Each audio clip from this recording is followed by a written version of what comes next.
नमस्कार, मराठी स्वयंपाकमध्ये आज आपलं खूप खूप मनापासून स्वागत। तर आज आपण फक्त एक टिप्स वापरून मार्केट सारखा घरच्या घरी टोमॅटो सॉस कसा करायचा ते बघणार आहोत। तोही छान लालसर असा रंग आलेला आणि आपले टोमॅटो सॉसचे पाणी वेगळीकडे, आपले सॉस वेगळीकडे असे झाले नाही पाहिजे। त्यासाठी आपण काय केले पाहिजे हे सर्व मी तुम्हाला व्हिडिओमध्ये सांगणार आहे, ते तुम्ही आता बघा। त्यासाठी मी या ठिकाणी 1 किलो टोमॅटो घेतले, त्याचे मी असे मोठे मोठे आकाराचे तुकडे करून घेणार। तुम्ही बघू शकता मी अशा पद्धतीने मोठ्या मोठ्या आकारात टोमॅटो कापून घेते। मी या ठिकाणी 1 किलो टमाटे घेतले, तुम्ही टमाट्याचे प्रमाण कमी जास्त करू शकता। त्यानंतर आपण अशाच पद्धतीने सर्व टोमॅटो मोठ्या मोठ्या आकारात कापून घ्यायचे। टोमॅटो घेताना आपल्याला एक काळजी घ्यायची आहे, टोमॅटो हे छान असे लालसर झालेले घ्यायचे, जेणेकरून आपल्या सॉसला रंग छान येईल। त्यामुळे आपण टोमॅटो हे छान लाल बघूनच घ्यायचे। आता मी टोमॅटो सर्व असे मोठ्या आकाराचे कापून घेतले, तुम्ही बघू शकता। जास्त छोटे नाही, जास्त मोठे नाही, अशा पद्धतीने मी सर्व टोमॅटो या ठिकाणी कापून घेतलेले। त्यानंतर आपल्याला एका कढईत सर्व चिरलेले टमाटे घालून घ्यायचे।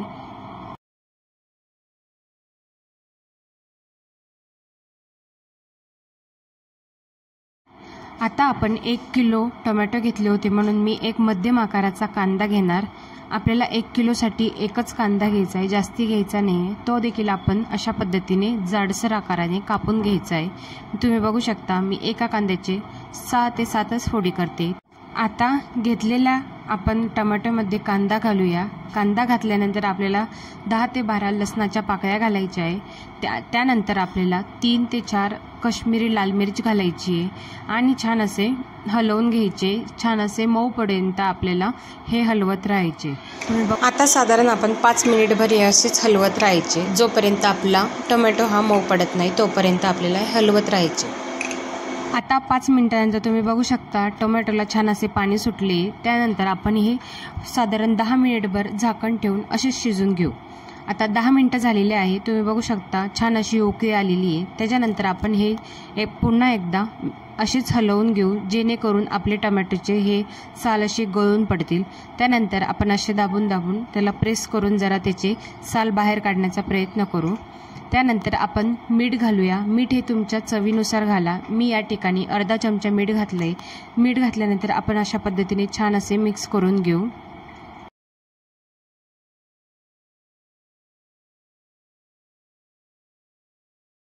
आता आपल्या टोमॅटोला छान असे पाणी सुटले, रंग देखील छान असा लालसर झालेला आहे। त्यानंतर आता आपण आणखीन थोडे प्रेस करून अशा पद्धतीने छान असे शिजून देऊ। शिजल्यानंतर आपण या ठिकाणी आता गॅस बंद करू, थंड होण्यासाठी ठेवून देऊ। तुम्ही बघू शकता रंग छान आलेला आहे। काश्मीरी मिरची घातल्यामुळे रंग देखील याला छान येतो, छान असा लालसर झालेला आहे। त्यानंतर आता आपण एक मोठं मिक्सरचं भांडं घेऊया। त्या मिक्सरच्या भांड्यात आपण हे सर्व मिश्रण घालूया। हवं तर तुम्ही थोडे थोडे करूनही घालू शकता। माझे मिश्रण हे हवे तसे अजूनही गार झालेले नाही, त्यामुळे मी थोडे थोडे करूनच घालते। तुम्ही देखील थोडे घातले तरी चालेल। तर अशा पद्धतीने आपण हे सर्व मिश्रण मिक्सरच्या भांड्यात टाकून मिक्सरला फिरवून घेऊया। अशा पद्धतीने मी या ठिकाणी मिक्सरला फिरवून घेतले। त्यानंतर आपण एक जाळीमध्ये हे मिश्रण सर्व घालून घ्यायचे आणि ते छान आपण जाळीने चाळून घ्यायचे। तुम्ही बघू शकता अशा पद्धतीने मी मिश्रण काढले होते, ते देखील मी चाळणीने चाळून घेते। त्यानंतर थोड्या मिश्रण आणखीन राहिले होते, ते देखील मी अशा पद्धतीने चाळणीत काढून ते सुद्धा चाळणीने चाळून घेते। त्यानंतर अशा पद्धतीने सर्व मिश्रण मी चाळणीत काढून घेतले। त्यानंतर आपल्याला बिया देखील आपल्याला घ्यायच्या नाही आहे, त्या तुम्ही एखाद्या भाजीला प्युरी म्हणून वापरू शकता। त्यानंतर आपण कढईमध्ये सर्व तयार केलेली प्युरी घालूया। त्यानंतर या ठिकाणी मी 1 किलो टोमॅटोसाठी अर्धा कप साखर घेतली आहे। तुम्ही हवं तर कमी जास्त करू शकता।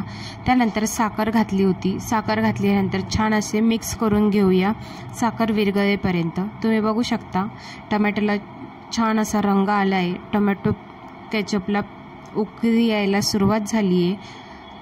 त्यानंतर आपण त्यामध्ये थोडे पाव कप 1 किलोसाठी पुरेसे होते व्हिनेगर घालूया।